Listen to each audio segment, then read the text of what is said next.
Many people mistake jealousy for a sign of deep, passionate love, but in practice, it acts more like a highly corrosive acid.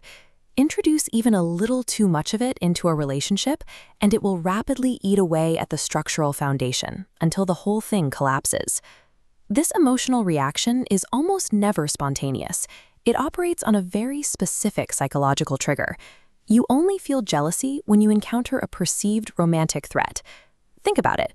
If an unemployed basement dweller slid into your partner's direct messages, you wouldn't feel a pang of jealousy. You'd probably feel amused. You might even joke about the attractive options out there in the world because you don't feel genuinely threatened by that person. Jealousy manifests when the node for the self shrinks in comparison to a rival.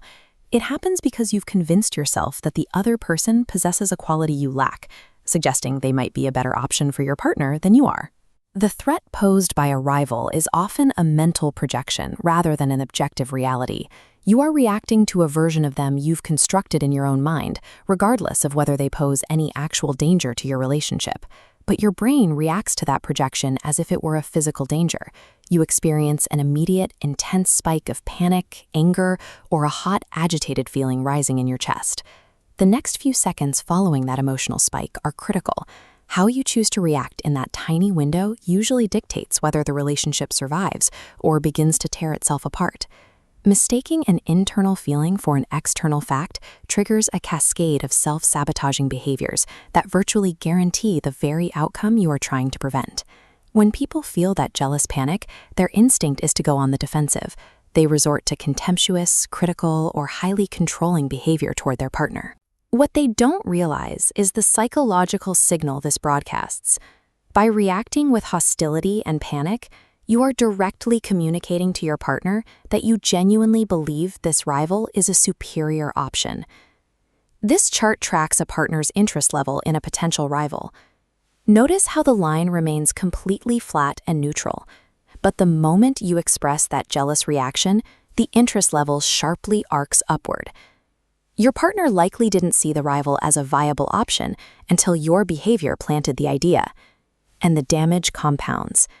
Emotional instability and controlling behavior are highly unattractive traits. So at the exact moment you highlight the rival's perceived value, you are actively destroying your own. Acting out of jealousy operates as a highly effective free marketing campaign for your romantic rival. The most common escalation of this panic is attempting to dictate who your partner can talk to and under what conditions. This triggers the psychological forbidden fruit effect. Banning an interaction automatically rewires the brain to view that interaction as highly desirable. You take a completely mundane, ordinary interaction, like a casual conversation at a party, and by placing an artificial, high-security boundary around it, you elevate its perceived worth.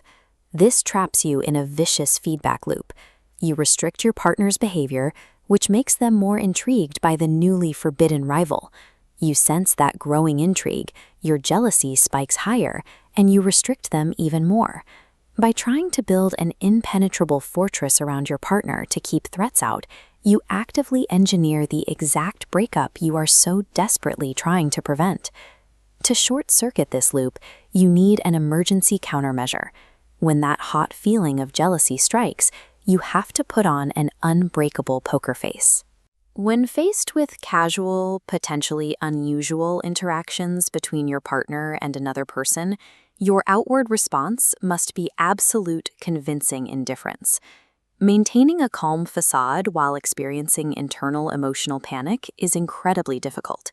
But in the context of maintaining attraction and respect, it is a non-negotiable survival skill. Tactical indifference deprives the self-fulfilling prophecy of its oxygen.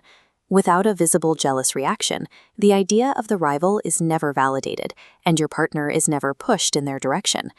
Faking indifference is exhausting over the long run. To actually feel indifferent, you have to actively build your personal value, your health, your finances, your lifestyle, until you genuinely believe you are the best option. Think of it as adopting the mentality of a king. Historically, when a king paraded his queen through the town and the peasants openly admired her, he didn't get upset. He didn't see the peasants as a threat to his reign. He saw their admiration as validation of his excellent choice. High internal value generates emotional stability. When someone admires your partner, that stability allows you to process the event as a reflection of your own high status, which reinforces your value and neutralizes the threat. The harsh reality of relationships is that if you want a desirable partner, other people will inevitably desire them. Attempting to control the environment to prevent this is an impossible task.